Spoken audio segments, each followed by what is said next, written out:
Muy bien, ahí estaban Gerardo y Luciana comentándonos al respecto de esto. Ya tomando el punto, digamos, con seriedad, obviamente sufrimos y estamos en una época coyuntural en toda Latinoamérica, todavía de los últimos ramalazos del malentendido machismo, y hay maltrato femenino con consecuencias graves en nuestras sociedades.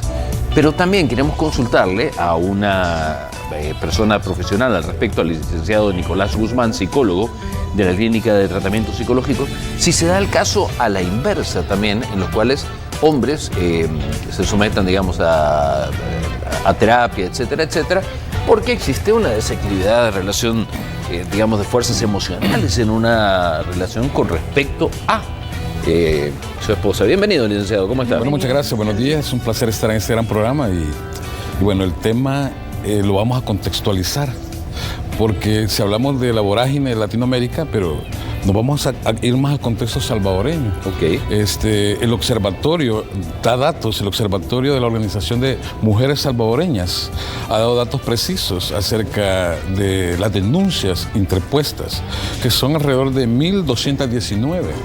Pero de esas 1.219 denuncias interpuestas, son 157 de hombres. Okay. Entonces se ha tratado de investigar y clarificar esos datos, pero al ir a la PNC y hacer esa investigación, se han dado cuenta que las denuncias de hombres son por maltratos a adultos mayores y por maltratos a menores, y es otro tipo de denuncias, y no se deja como muy claro entrever el maltrato de hombres en este caso, para poder hacer un estudio ya longitudinal y tener datos ya relevantes para poder hablar en sí del contexto real. Ahora también el juzgado de paz, el jefe de prensa César, ya se me va a venir el apellido, suele pasar, ya va a venir, lapsus lingüe, es el jefe de prensa del Centro Judicial de la Corte Suprema de Justicia, también dice que no hay judicialización de este tipo de demandas interpuestas. Ese es otro dato curioso que se da en nuestro país.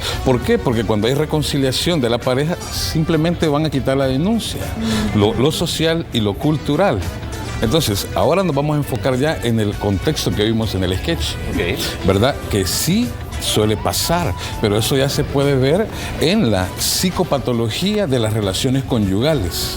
Okay. Cuando el matrimonio evoluciona a una experiencia irreversible de inadecuación, donde las consecuencias o causales que está provocando son de alto conflicto. Ahora, licenciado, y aquí claramente ya no es un matrimonio que están en el mismo nivel. Aquí hay un ser superior absoluto y que domina al otro y le dice que pensar ya perdió completamente su individualidad.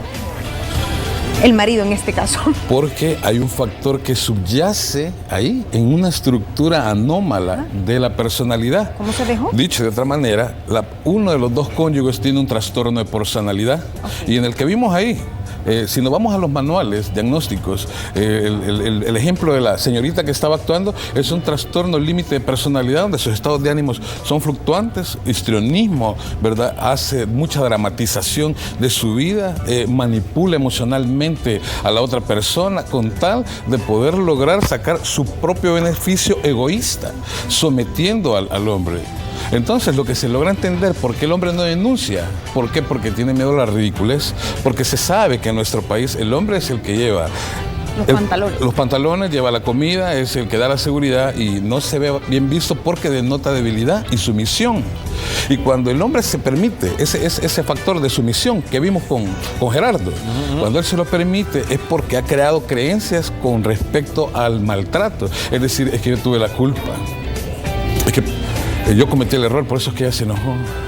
Yo dejé estos límites. Sí, y entonces empieza, sí, es que si yo no hubiera hecho, ella no hubiera actuado de esa manera.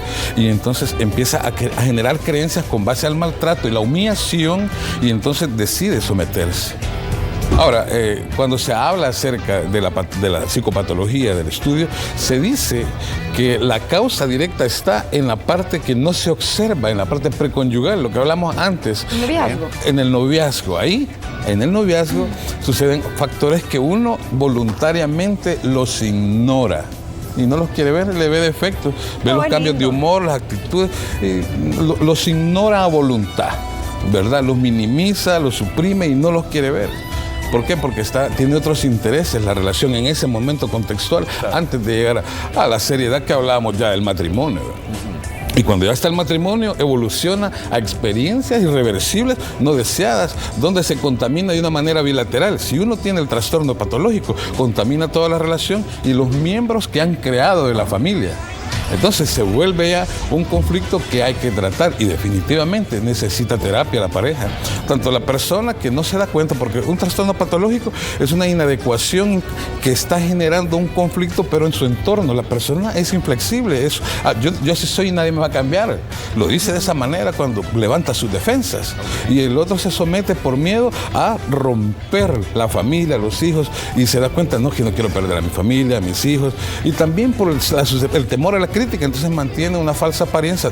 Al abrir la puerta, ya salen, él es el esposo, manejan una apariencia bastante pues aceptada socialmente, pero dentro del hogar se dan ese tipo de factores. Por eso es que no hay denuncia, porque solo se dan en la intimidad y el otro se lo permite. Okay. A ver, si lo resumimos desde el punto de vista de lo que nos compete como escenario en El Salvador, no hay denuncia, pero sí se consulta psicológicamente. Sí. El detalle es que nosotros, por el secreto profesional y la confidencialidad, no podemos romper eso. Sí podemos tener datos, por ejemplo, lo que le estoy diciendo yo, ya por boca del terapeuta, del psicólogo, puede explicarle qué está pasando y puedo hablar de algunos casos omitiendo nombres, edades y protegiendo la... No, el marco conceptual es suficiente. Claro, más o menos. Pero sí se da y es enorme, enorme. Antes de llegar al divorcio, llegan a consultar porque ya los problemas ya se acrecentaron. Entonces, y por eso es bien importante, ¿verdad? Cuando yo me estoy sintiendo mal con mi pareja, yo no me estoy sintiendo tranquilo o yo estoy sintiendo demasiada hostilidad. Siento que no tengo tolerancia con mi pareja, que me enoja todo de él. Todo lo que hace me molesta. Cuando está sintiendo eso la persona, es importante que valore y reflexione, porque detrás de él están sus hijos. Está el hogar. Bueno, si hicieron un préstamo para pagar su casa y todo lo que tienen, pues hay que pensar en la empresa que tienen como hogar.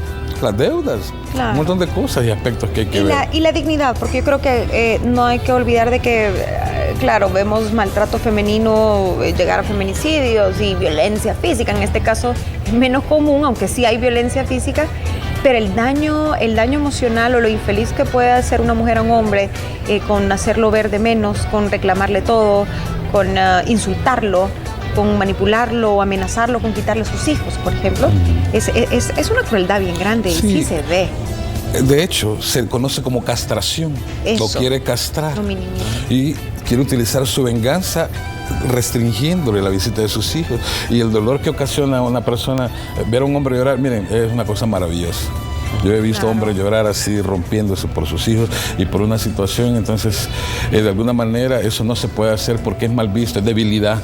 Pero yo les explico que no es debilidad, simplemente son emociones normales que hay que, la sabiduría de las emociones hay que prestarle atención.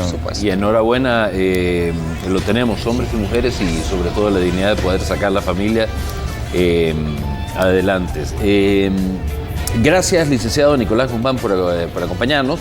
Vamos a ver a pie de pantalla cómo localizarlos, obviamente, y poder platicar de esto, consultar, que es muy, pero muy importante, y ver la manera de, por medio de terapia y todo, subsanar el problema. Gracias por acompañarnos este día. Un gusto. Ha sido usted muy amable. Nosotros vamos a vender, ya regresamos.